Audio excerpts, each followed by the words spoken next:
जग दे उत्ते कोई भी ऐसा जग्गा नहीं जेड़ा अपनी बुढ़ी थल्ले लगा नहीं। हुण ते मेरा अपना बड़ा तजर्बा है, छड्ड हुण मैनू ना समझा, मैं टग्गा नहीं। जी नाजरीन, आपका host WS Kazmi Urdu coverage के साथ हाज़िर खिदमत है। आज हमारे साथ मौजूद हैं बिहाड़ी के मरूफ शायर फैसल रहमान फैसल, और हमारे साथ बतौर मेहमान शामिल होंगे हमारे प्रोग्राम में प्रोफेसर डॉक्टर वसीम अब्बास साहब, और इसके अलावा जनाब चौधरी फैसल सईद एडवोकेट साहब जो को डायरेक्टर हैं उर्दू कवरेज चैनल के। तो हम शुरू करते हैं। फैसल रहमान फैसल जो कि बिहाड़ी के मरूफ शायर भी हैं, गायक भी हैं, और मुख्तलिफ़ इसनाफ में लिखते हैं, जैसे मनक़बत लिखते हैं, गज़ल लिखते हैं, नज़म लिखते हैं, और इनका सबसे ज़्यादा जो फ़ेम हुए हैं वो मज़ाह लिखने में ये फ़ेम हुए हैं। तो इनसे हम बात का सिलसिला शुरू करते हैं। तो फैसल, मुझे ये बताइए कि आप कहाँ पैदा हुए? सबसे पहले तो शाह जी आपका शुक्रिया कि आपने अपने खूबसूरत प्रोग्राम में मुझे इनवाइट किया, और उसके बाद मेरी पैदाइश के हवाले से कि मैं अगर मज़ाक का आंसर लेके आऊँ तो मेरा ख्याल है मैं 4 पाई पे पैदा हुआ। और सिटी के हवाले से मेरे शहर का नाम है बिहाड़ी, तो बिहाड़ी में पैदा हुआ मैं। सर पीपल्स कॉलोनी में मेरी रहाइश है। तो नाज़रीन, जैसा कि मैंने पहले इनके तारुफ में बताया था कि ये मज़ाह नगार भी हैं, तो उन्होंने अपने पहले ही जवाब में हमारे नाज़रीन के लिए एक बहुत अच्छी जोक जो है वो सुनाई कि वो चारपाई पे पैदा हुए, जबकि तमाम लोग जो हैं वो चारपाई पे पैदा होते हैं। तो इन्होंने उसको जोक के अंदाज में नाज़रीन के लिए पेश किया। तो आपने इब्तदाई तलीम जो है वो कहाँ से हासिल की और कहाँ तक हासिल की? हम गवर्नमेंट बिहाड़ी स्कूल है इधर जेड ब्लॉक में, वहाँ से लेके मैं प्राइमरी तक, स्टार्ट में प्राइमरी तक वहाँ से पढ़ा हूँ। फिर यू ब्लॉक में स्कूल है, you block government high school है, वहाँ से मैट्रिक, और फिर कॉलेज में FA तक गया ज़रूर हूँ, लेकिन मैं बाद में पढ़ा प्राइवेट ही हूँ। दो साल के लिए बस वहाँ पे मेरा जाना हुआ है बस, और मैं BA किया बस, उसके बाद अपनी जॉब पे, और बस चल रहा है सिलसिला इसी तरह से। अच्छा, आपका तल्लक जो है वो इंसानी ज़िंदगी बचाने वाली दवाओं की एक कंपनी से है। आप एज ए मेडिकल रैप जो है खिदमत सर अंजाम दे रहे हैं। तो इंसानी ज़िंदगी बचाने की अद्वियात और शायरी और मज़ाह नगारी, ये कोई मुख्तलिफ़ पहलू हैं, मुख्तलिफ़ रुख हैं ज़िंदगी के। तो इसमें हमारे नाज़रीन को बताइएगा कि आप जो हैं वो ये इंसानी दवाएँ सेल करना, मेडिकल रैप का काम और शायरी, और क्योंकि शायर जो है वो माशरे का एक हसास तरीन फ़र्द गिना जाता है, तो ये आप शायरी की तरफ किस तरह आए? सर इस तरह से है कि जो मेडिकल रैप की जॉब है ना, वो तो है मेरी रोज़ी रोटी मेरे बच्चों की, तो वो तो एक अलग मैटर है, वो तो मैं उसको ज़्यादा जॉब ही लेता हूँ। और जहाँ तक शायरी का है, ये मैं शरारती शुरू से था, मज़ाहिया जो था, बातें करना शुरू से था। उसके बाद ये हुआ कि मैं जब अपनी जॉब पे था तो कुछ अच्छे दोस्तों से मेरी मुलाकात हुई, जिनमें प्रोफेसर डॉक्टर वसीम अब्बास साहब भी हैं, हमारे बिहाड़ी के बड़ा मोहतरम उस्ताद नाम है लियाकत अली कमर साहब, शबीर जाफरी साहब। ऐसे दोस्तों के साथ मेरा बैठना उठना हुआ, तो मुझे शेर व अदब की तरफ मेरा ना रुझान हो गया। मज़ाक की तबीयत मेरी पहले की थी, तो उसको शेरी शक्ल में मैं लेके आया हूँ। डॉक्टर साहब, आप ये आपके बहुत करीब हैं, तो आप क्या समझते हैं कि ये शायरी की तरफ इनका आने का रुझान जो है वो कैसे परवान चढ़ा, और ये कैसे शायरी की तरफ? देखें, जहाँ तक मैं फैसल रहमान फैसल को जानता हूँ, तो मेरी राय तो ये है कि ये जब चारपाई पे पैदा हुए थे तो शायर ही पैदा हुए थे। यानी उस चारपाई पे एक शायर की ही पैदाइश हुई थी। क्योंकि मेरी ज़ाती राय ये है कि अगर कोई शख्स गुलूकारी की तरफ भी आना चाहे और उसकी आवाज़ अच्छी ना हो, तो उसको गुलूकार बनाया जा सकता है। शायर सिर्फ एक फ़नून लतीफ़ा में से, फ़ाइन आर्ट्स में से एक ऐसी चीज़ है कि या शायर होता है पैदाइशी तौर पे या नहीं होता। तो इसलिए मैं फैसल के बारे में भी यही कहूँगा कि फैसल एक पैदाइशी शायर है, और क़याम अदब के लिए जो है ना काबिल फ़ख्र सरमाया है। फैसल, बिहाड़ी में बहुत सी अदबी तंजीमें जो है वो सरगर्म अमल हैं, तो मैं आपसे ये पूछना चाहता हूँ कि आपका तल्लक जो है वो किस अदबी तंजीम से है? शाह जी, मेरा ताल्लुक़ जो है वो क़याम अदब से है। क़याम अदब में हमारी सरपरस्ती कर रहे हैं प्रोफेसर डॉक्टर वसीम अब्बास साहब, और उसके सदर हैं जनाब लियाकत अली कमर साहब। तो मेरा इस तंजीम से ताल्लुक़ है। पहले मेरा जिस तंजीम से ताल्लुक़ था उसका नाम था अदब परीत।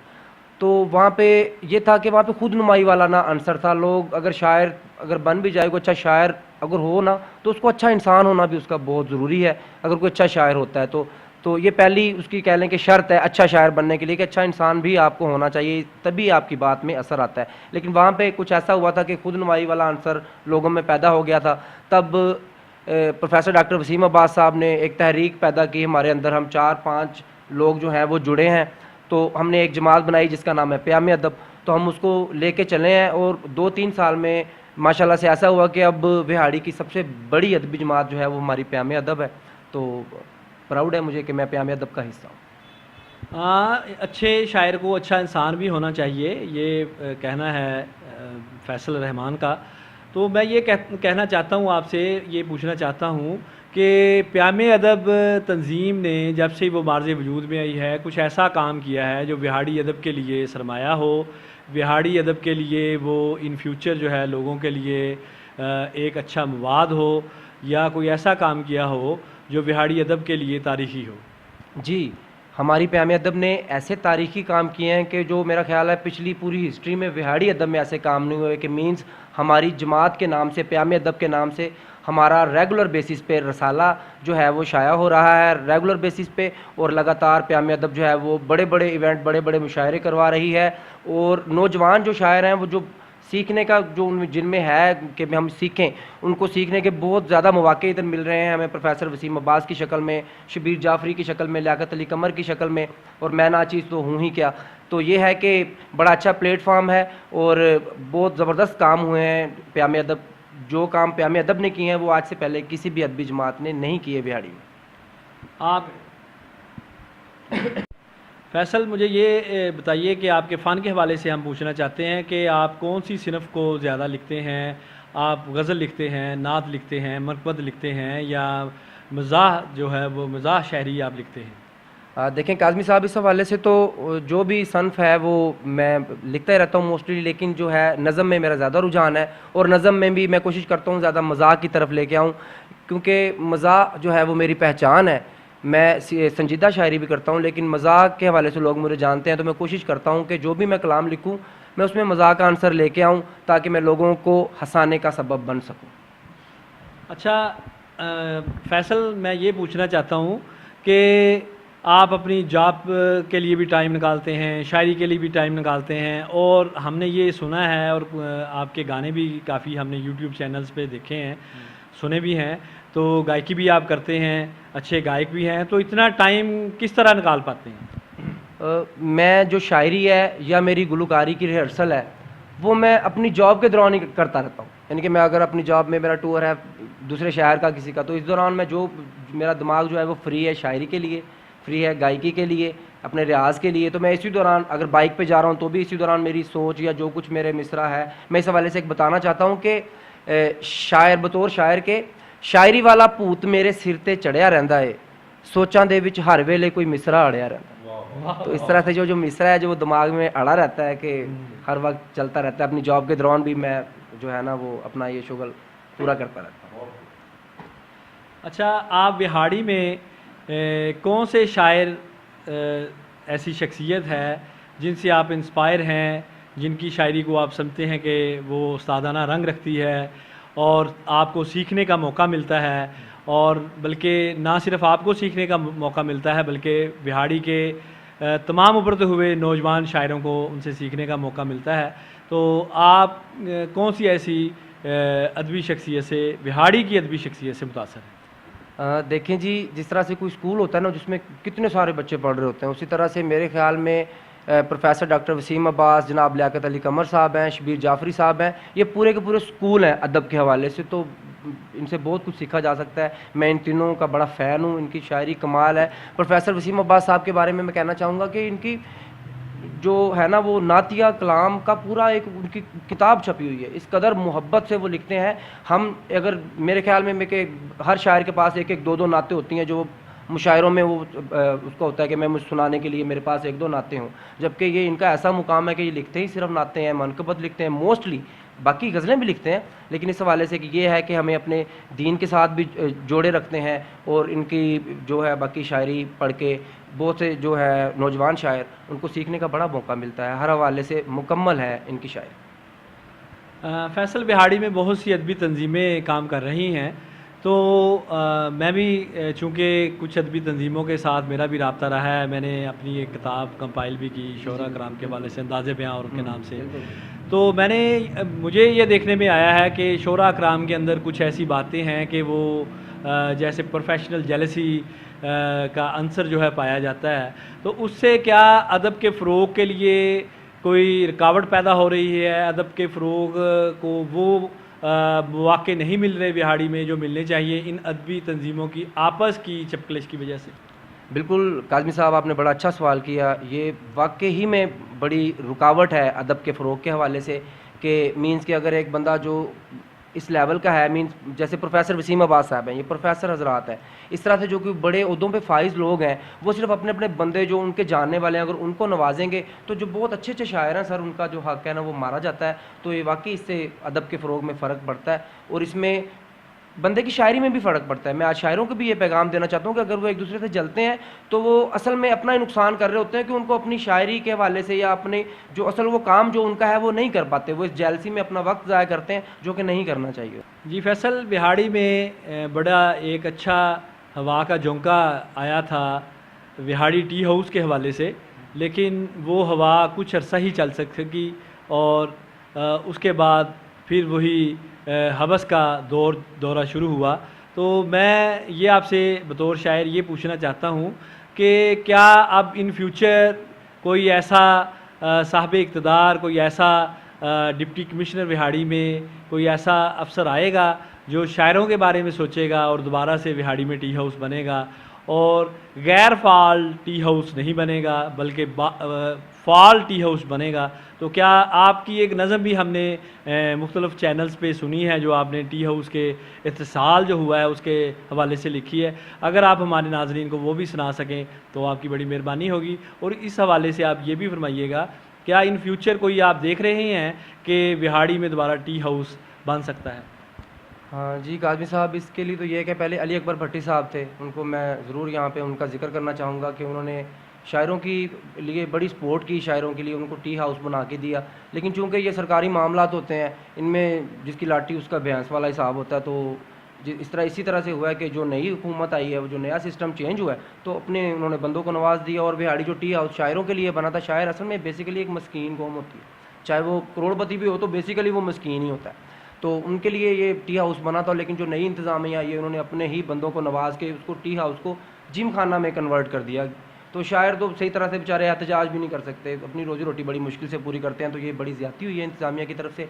तो उस कलाम के हवाले से मैं आपकी समातों की नज़र ज़रूर करना चाहूँगा कि सारे शायरां तो खो के आशियाना, टी हाउस नू बनाया जिम खाना, फंड कट्ठा कीता असी जाग जाग रातां नू, हाकमा तू फूक दिता साडे जज्बातां नू, साडे जज्बातां नू, ए गल जानदा ए सारा ही ज़माना, टी हाउस नू बनाया जिम खाना।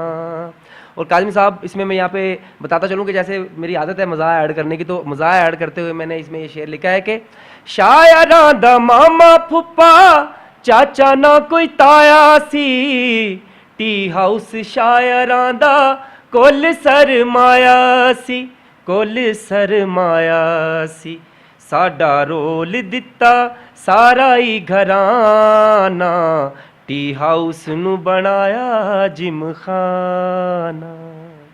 बहुत खूब अक्कासी की इन्होंने जिम खाना को, जो उन्होंने टी हाउस को जिम खाना में तब्दील किया, उसकी इन्होंने भरपूर अक्कासी की है और शायरों का दुख दर्द बयान किया है। तो शायद इनकी आवाज़ कहीं अरबाब इख्तियार तक पहुँच जाए और बिहाड़ी में दोबारा टी हाउस बन जाए या बहाल हो जाए। जिम खाना भी बहुत ज़रूरी है बिहाड़ी के लिए, लेकिन उसके साथ साथ टी हाउस भी बहुत ज़रूरी है। जहाँ अदब परवरी नहीं होगी वहाँ अदब परवान नहीं चढ़ेगा, जहाँ अदब परवान नहीं चढ़ेगा वहाँ कौमें कभी तरक्की नहीं करेंगी।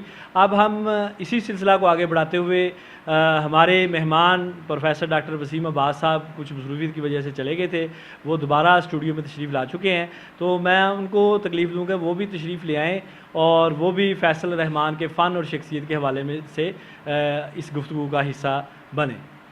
जी नाज़रीन, आपसे आपके सामने बात हो रही है फैसल रहमान फैसल के फ़न और शख्सियत के हवाले से।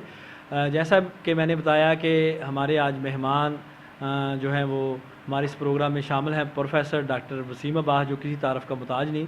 मैं उनसे फैसल रहमान फैसल के फ़न और शख्सियत के बारे में कुछ सवालात करूँगा और वो नाज़रीन की समातों की नज़र करेंगे।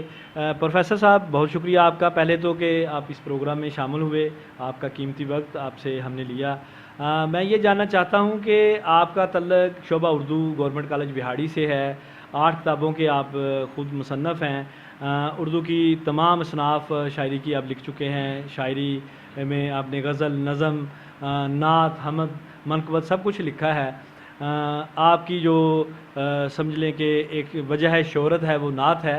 तो मैं ये आपसे पूछना चाहूँगा फैसल के हवाले से कि आप इसको बतौर शायर एक नज़म नगार देखते हैं, एक मज़ाह नगार देखते हैं, एक नात गो शायर देखते हैं, या एक गज़ल के शायर के तौर पर इसको आप पाते हैं? तो फैसल के हवाले से अगर हम गुफ्तगू करें तो मैं ये कहूँगा कि फैसल एक बहुत खूबसूरत शायर हैं, और अभी तो इस प्रोग्राम में हम उनसे बतौर एक शायर के ही गुफ्तगू कर रहे हैं। तो इससे पहले कि फैसल की शख्सियत पे गुफ्तगू की जाए, 2-1 सेकंड में मैं चाहूँगा कि शायरी क्या है इसका कुछ अगर थोड़ा तयन हो जाए तो फिर हम फौरी तौर पे शायर पे भी बेहतर अंदाज में गुफ्तगू कर सकते हैं। तो जहाँ तक मैं समझता हूँ, शायरी इंसान के दिली जज्बात, एहसासात, उसके आदर्श, ज़िंदगी के मकासद, जो कुछ वो चाहता है वो उसे एक खूबसूरत बयान में ढाल के, और वो नज़्म की सूरत में, गज़ल की सूरत में, रुबाई की सूरत में, कथा की सूरत में वो पेश करता है। यानी फ़िक्री हवाले से वो उसकी दिली ख्वाहिशात हैं, एहसासात हैं, और फ़नी हवाले से उसमें तशबीह, इस्तारा, काफ़ी, अर्दीफ़, सौती आहंग, वो रंगारंगी, ये दोनों चीज़ें आपस में जब मर्ज होती हैं तो उससे खूबसूरत एक नज़्म का, नसर का, गज़ल का कोई टुकड़ा या कोई चीज़ ऐसी जो है वो तैयार होती है। जैसे डॉक्टर साहब ने कहा था कि मौजज़ाए फ़न की है खून जिगर से नमूद।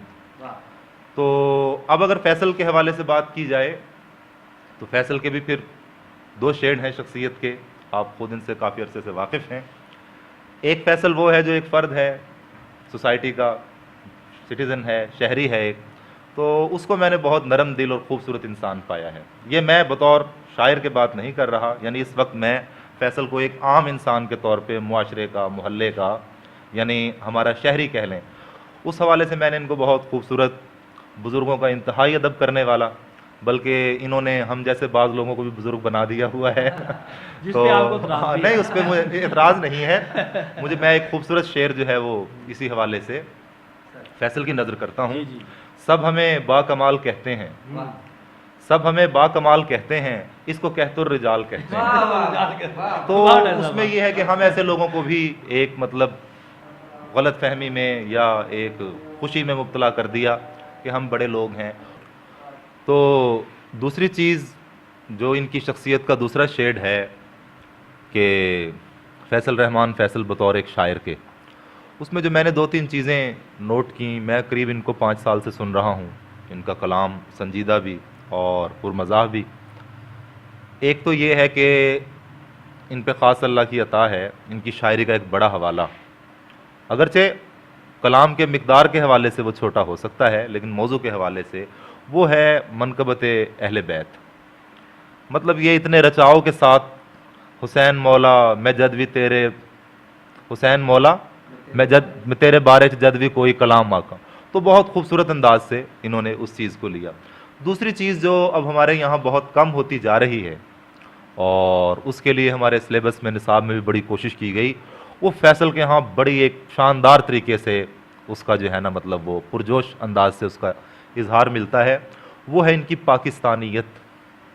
ये एक नई टर्म है, पहले लिटरेचर में यूज़ नहीं होती थी, कि हमारा कितना, हमारी जुड़त है अपनी सकाफ़त के साथ, अपनी तहज़ीब के साथ, तमद्दुन के साथ, और अपने मादरे वतन, अपनी मादरे वतन पाकिस्तान के साथ। बल्कि मेरे ख्याल इनकी एक नज़्म का मुझे उन्वान याद आ रहा है, पाकिस्तान दा एजेंडा। तो मैंने इनको नज़्मों के अलावा भी देखा कि जहाँ कहीं कोई पाकिस्तान के ख़िलाफ़ बात हो रही है, वो कोई शख्स है, कोई तहरीक है, कोई फिनोमिना है, तो यकदम ये बड़े एग्रेसिव हो जाते हैं, गोया कि इनको दिली तौर पे ठेस पहुंचाई गई है। और जहां कहीं पाकिस्तान की मोहब्बत के हवाले से कोई तहरीक, कोई सियासतदान या कोई शख्स या कोई शायर बात करता है तो ये उस पर बड़ा झूम झूम के दाद देते हैं। तो मैं ये चाहता हूँ कि हमारे खित्ते में एक शायर में अगर पाकिस्तानियत ना हो, तो मेरी ये ज़ाती राय है, इससे इख्तलाफ किया जा सकता है, तो पाकिस्तान में कम अज़ कम उसको शायर नहीं कहना चाहिए, क्योंकि हमारी मतलब वो आन शान, हमारी ज़िंदगी, हमारा वक़ार, वो सारा जो है वो पाकिस्तान से जुड़ा हुआ है। तीसरा हवाला जिस पे मैं गुफ्तगू को मुख्तसर करते हुए ख़त्म भी करूँगा, वो इनका मज़ाह का हवाला है। और अपने मज़ाह के ज़रिए इनकी कोशिश होती है कि हम जो लोग मुख्तलिफ़ किस्म की टेंशन, तफक्कुरात और परेशानियों में, जो शायद हमें मालूम होता है कि हमारी जान हमारा साथ कभी ना छोड़ें, लेकिन जितनी देर आप फैसल के साथ बैठे हुए हैं, कम अज़ कम उतने लम्हात जो है वो तफक्कुरात, वो परेशानियाँ, वो टेंशन आपकी जान छोड़ देते हैं। तो गुफ्तगू को मुख्तसर करते हुए मैं इसी आखिरी नुक्ते को एक शेर में ढाल के फैसल की नज़र करता हूँ और फिर मैं अपनी बात को ख़त्म करता हूँ। और ये शेर जो मैं सुनाने जा रहा हूँ, ये फैसल को मेरी राय में बिल्कुल सूट करता है, इसीलिए मैं डेडिकेट करता हूँ। दुनिया उत्ते रख तू बंदिया ऐसा बैंड खलोण, दुनिया उत्ते रख तू बंदिया ऐसा बैंड खलोण, तू होवे ते हसन सारे, ना होवे ते रोण। तो ये हमारे शायर की शख्सियत बिल्कुल इस शेर के मुताबिक जो है ना वो, यानी ये शेर सूट्स हिम वेरी मच जो है ना वो। बहुत शुक्रिया। नाजरीन, जैसे डॉक्टर साहब ने फरमाया कि फ़ैसल के होते हुए कोई टेंशन नहीं, फ़ैसल के होते हुए मज़ा है, फ़ैसल के होते हुए खुशी है, फ़ैसल के होते हुए लोग खिलखिलाते हैं। तो हम भी आज इनकी यहाँ मौजूदगी का फ़ायदा उठाते हुए अपने नाजरीन के लिए इनसे ख़ास तौर पर जगह इनकी एक नज़म है जो बड़ी मशहूर ज़माना है, बड़ी फेम है, वो हम सुनना चाहेंगे ताकि हमारे नाजरीन भी जो है वो जगह से महसूस हो सकें। जी फैसल। जी काज़मी साहब, वो इस तरह से है कि मज़ाक के वाले से ये जो मैं नज़म है ना मेरी जगह, ये हर घर का ही तकरीबन मैं समझता हूँ ये मसला है। तो आपकी नज़र ये है इस तरह से कि जग दे उत्ते कोई भी ऐसा जगह नहीं, जग दे उत्ते कोई भी ऐसा जगह नहीं जेड़ा अपनी बुढ़ी थल्ले लगा नहीं। वाह वाह वाह। जग दे उत्ते कोई भी ऐसा जगह नहीं जेड़ा अपनी बुढ़ी थल्ले लगा नहीं। हुण ते मेरा अपना बड़ा तजर्बा है, छड्ड हुण मैनू ना समझा मैं टग्गा नहीं।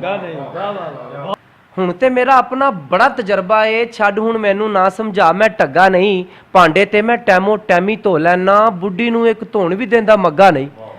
भांडे ते मैं टैमो टैमी धो लैना, बुढ़ी नू एक धोण भी देंदा मग्गा नहीं। ते सालियां दे मैं लत्थे कपड़े पा लैना, घर विच मेरा अपना एक भी झग्गा नहीं। ए मेरा अपना है। सालियां दे मैं लत्थे कपड़े पा लैना, घर विच मेरा अपना एक भी झग्गा नहीं। ते बुढ़ी जो कम आखे भज भज करना वा, बेबे कहने कदे भी यारो लगा नहीं। ते एक कलमियों हो रहा शाह जी के सारे बच्चे बुढ़ी वांगर काले ने, एक भी बच्चा फैसल वांगर बग्गा नहीं। जग दे उत्ते कोई भी ऐसा जगह नहीं जेड़ा अपनी बुढ़ी थले लगा नहीं। बहुत शुक्रिया। नाज़रीन, ये इनकी मशहूर ज़माना मज़ाहिया नज़म जग्गा। तो डॉक्टर साहब भी हमारे साथ मौजूद हैं, उनसे मैं इनके मज़ाहिया सिनफ के हवाले से पहले बात हो चुकी है। तो मनकबत भी बहुत अच्छी लिखते हैं। तो आज का दिन जो है वो भी इसी हवाले से है कि आज हज़रत अली करमल्ला वजहो की शहादत है, 21 रमज़ान मुबारक। इसी हवाले से मैं बात करूँगा कि फैसल की शायरी में मरकबत का भी रंग पाया जाता है। तो डॉक्टर साहब से पूछते हैं कि फैसल की शायरी में मरकबत का जो रंग है वो फ़नी हवाले से वो कैसा जानते हैं? शाह साहब, फैसल के कलाम में जो मैंने पहले भी जिक्र किया, मनकबत का जो एक रंग नुमाया है, तो अब मैं बेसिकली तनकीद और तहकीक का आदमी हूँ, तो फिर मेरी राय उसी हवाले से थोड़ी बाज़ुकात फैसल के यहाँ मुताले की वसअत नहीं है इस हवाले से तारीख़ की, लेकिन जो उनकी दिली अक़ीदत, मोहब्बत, रचाओ, वो यूँ कहें जैसे मतलब आप कहें कि वो एक ठाठे मारता हुआ समंदर है, तो उससे एक अक़ीदत का ऐसा रंग नुमाया होता है कि वो चीज़ फिर बड़े बड़े साहब मुताला लोगों के यहाँ भी आपको नज़र नहीं आती। वजह क्या है कि जैसे कि आप कह लीजिए इन्नमल अमालु बिन्नियात, तो उसकी नीयत चूँकि मोहम्मद व आले मोहम्मद से मोहब्बत, अक़ीदत और मुवद्दत, तो उससे एक ख़ास किस्म का रचाव उनके यहाँ आता है। मैंने पहले अर्ज़ किया जितना कलाम इनका मेरी निगाह से गुजरा है, अगरचे वो मनकबत के हवाले से मिकदार में खासा कम है, लेकिन और मयार की बात फ़िलहाल हमारा मौजू वो नहीं है, लेकिन अगर रचाव की कैफियत देखी जाए, मैं अभी एक आपसे रिसेंटली मुशायरे का जिक्र करता हूँ मुख्तसर। इन्होंने एक मनकबत पेश की। अच्छा, वो मनकबत कलाम है हफीज़ जालंधरी का, हमारे जो शायर हैं, कौमी तराने के खालिक भी हैं, शाहनामा इस्लाम के भी, और उसे गाया था उस्ताद नुसरत फ़तेह अली ख़ान ने। तो मैं उस महफ़िल में शरीक था, मनकबत के हवाले से थी वो। तो वो पूरी मनकबत जो इन्होंने पेश की, तो हाज़रीन ने दरख्वास्त की वो दोबारा सुनाई जाए। इन्होंने वो पूरी दोबारा सुनाई। फिर हाज़रीन ने दरख्वास्त की कि वो तीसरी बार सुनाई जाए।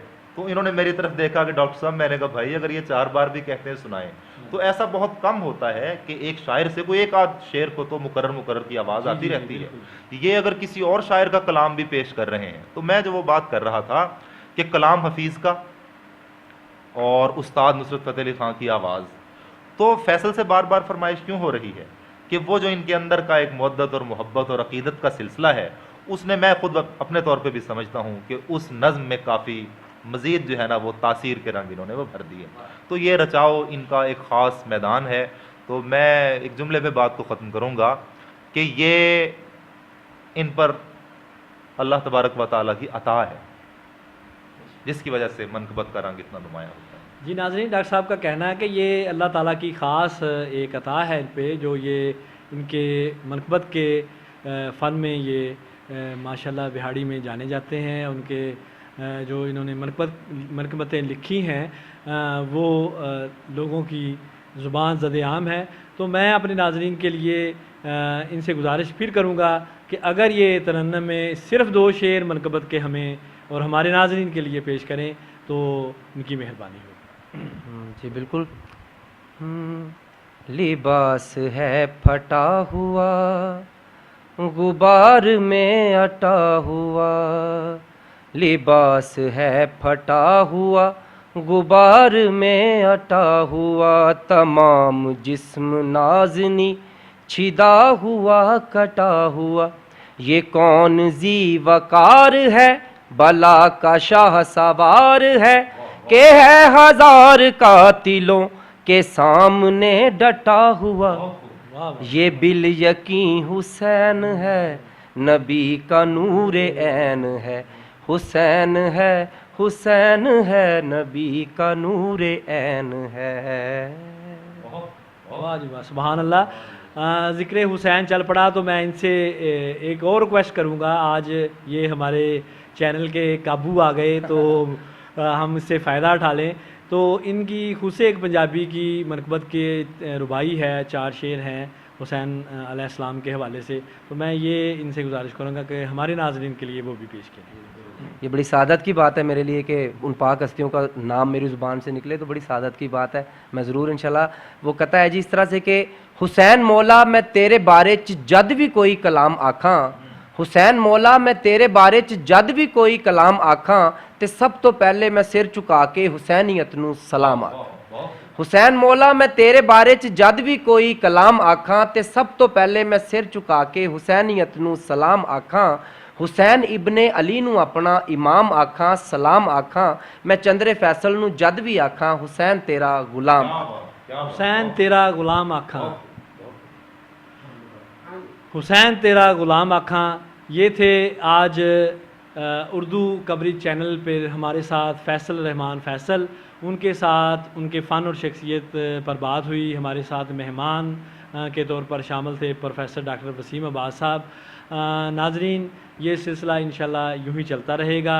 बिहाड़ी के मुख्तलिफ़ शोरा अकराम के हवाले से, उनके कलाम, उनकी फ़न और शख्सियत के हवाले से हम आपके लिए प्रोग्राम पेश करते रहेंगे। हमारे यूट्यूब चैनल को सब्सक्राइब कीजिए और ज़्यादा से ज़्यादा इन्फॉर्मेटिव किस्म की मूवीज़ वीडियोज़ वहाँ से देखें, बिहाड़ी के तारीख़ी मकामात के हवाले से भी, और पाकिस्तान, पंजाब और इंशाअल्लाह ताला जैसे जैसे आपकी सब्सक्रिप्शंस होंगी इंशाल्लाह उर्दू कवरेज आपको उर्दू के हवाले से पूरे पाकिस्तान, पूरी दुनिया से होने वाले प्रोग्राम्स को दिखाएंगे। आखिर में मैं एक सवाल डॉक्टर साहब से करना चाहूँगा कि क्या समझते हैं कि उर्दू कवरेज का काम करके चौधरी फैसल सईद एडवोकेट साहब ने उर्दू कवरेज बिहाड़ी में लॉन्च करके क्या उर्दू अदब को फ़रोग देने के लिए कोई अच्छा कदम अख्तियार किया है? क्या इससे उर्दू अदब को फ़रोग मिलेगा? तो आप इस हवाले से, इस चैनल के हवाले से डॉक्टर वसीम अब्बास साहब से हम राय लेते हैं। ये बहुत अच्छी काविश है। मैं मुख्तसर यूँ कह लीजिए कि चैनल पे काम करने वालों की हौसला अफजाई करने के लिए भी और एक अहम मौजू की तरफ तवज्जो दिलाना चाहता हूँ। हमारे यहाँ अक्सर कहा जाता है कि जी ये दिन कुछ नहीं होना, इससे कुछ नहीं होगा।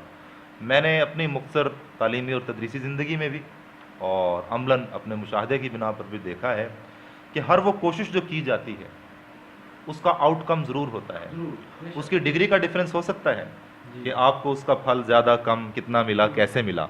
मैं कतई तौर पे ये मानने को तैयार नहीं हूँ कि एक शायर ने एक नज़्म कही, एक चैनल ने उसको कवरेज दी और उस सिर्फ एक नज़्म के कहने और उस एक नज़्म की कवरेज देने का कहीं कोई असर ना हुआ हो।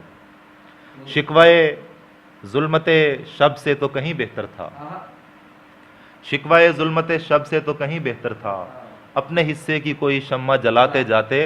तो उर्दू कवरेज ने ये शम्मा जलाई हुई है, तो ये बिल्कुल मुमकिन नहीं है। देखें, एक चिराग जलेगा तो रोशनी कैसे नहीं होगी।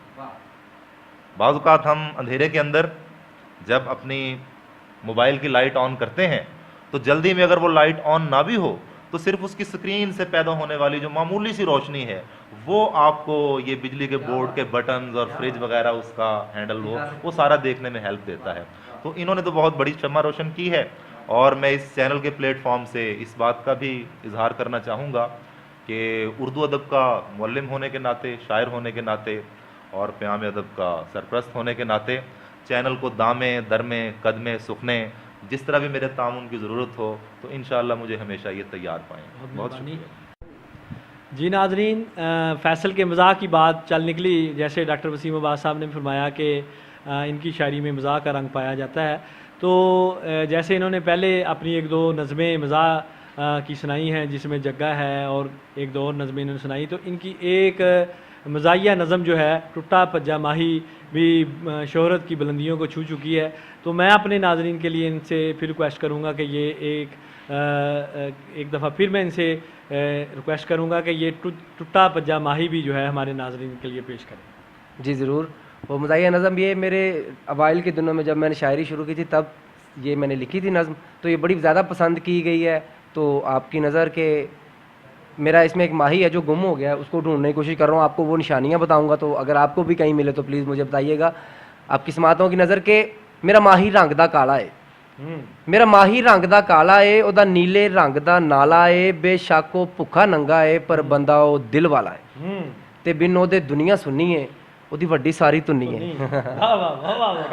बिन ओदे दुनिया सुननी है ओदी वड्डी सारी धुन्नी है। एक होर निशानी दस्सां मैं, चक नंबर 519 ते ओदा घर नंबर 55 है, हुण खाली ओदा मंजा है।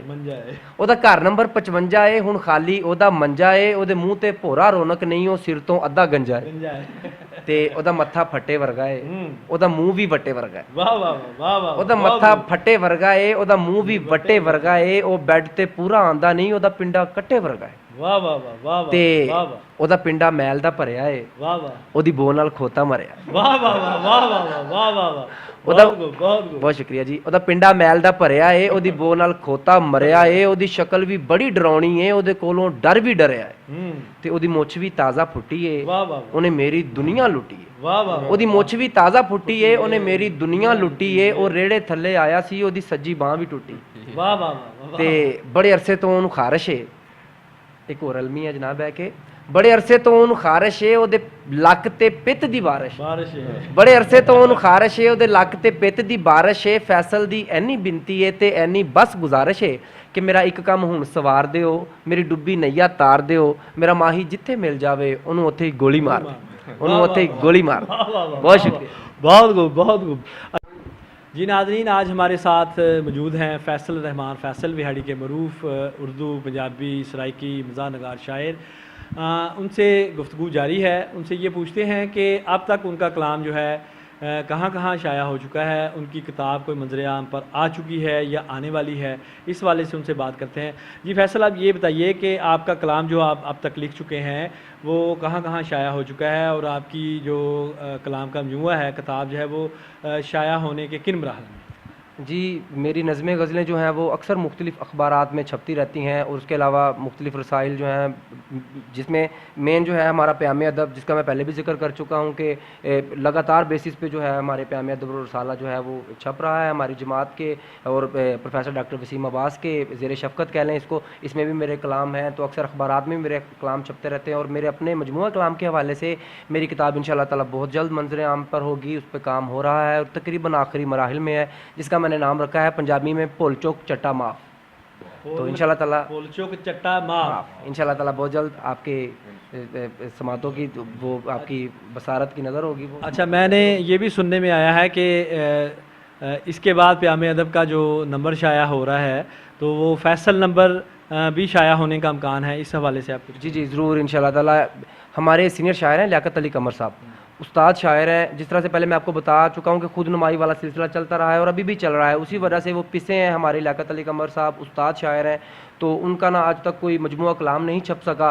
लोग जो शायर हैं ना, शायर ने उनको अपनी ना उनको पीछे फेंका है और ख़ुद उनके सीने पे पैर रख के आगे बढ़ने की कोशिश की है। तो इसी वाले से हमारी ये भी एक बेहतरीन जो है ना हमारी काविश है हमारी प्याम अदब की, जो हमारा नेक्स्ट जो प्याम अदब का जो मजमूआ नगारशात आ रहा है वो टोटली जो है लियाकत अली कमर साहब के नाम है, उनमें तमाम कलाम लियाकत अली कमर साहब के छप रहे हैं। ये बहुत बड़ी अचीवमेंट है प्याम अदब की, और यकीनन उनके उसके बाद ये सिलसिला चलता रहेगा और फैसल रहमान का नंबर भी इंशाल्लाह आप देखेंगे। बहुत मेहरबानी फैसल, आज आपने उर्दू कवरेज को टाइम दिया। जनाब डॉक्टर वसीम अब्बास साहब का भी मैं शुक्रिया अदा करता हूँ। डायरेक्टर का उर्दू कवरेज जनाब चौधरी फैसल सईद एडवोकेट साहब का भी मैं शुक्रिया अदा करता हूँ, और खुसूसन अपने कैमरामैन सैफुररहमान साहब का भी शुक्रिया अदा करता हूँ कि उन्होंने इतना अच्छा प्रोग्राम किया। नाज़रीन, मैं फिर आखिर में एक दफ़ा आपसे गुजारिश करूँगा कि हमारे उर्दू कवरेज चैनल को यूट्यूब पर जाकर सब्सक्राइब कीजिए, और अच्छी से अच्छी वीडियोस जो है वो देखने को आपको मिलेंगी, और इन्फॉर्मेटिव मालूमात और बिहाड़ी, पंजाब और पूरे पाकिस्तान के हवाले से अदबी सरगर्मियों के हवाले से आपको अपडेट करते रहेंगे। आज तक के लिए इतना ही काफ़ी। अपने मेज़बान WS काज़मी को इजाज़त दीजिए। अल्लाह हाफिज़।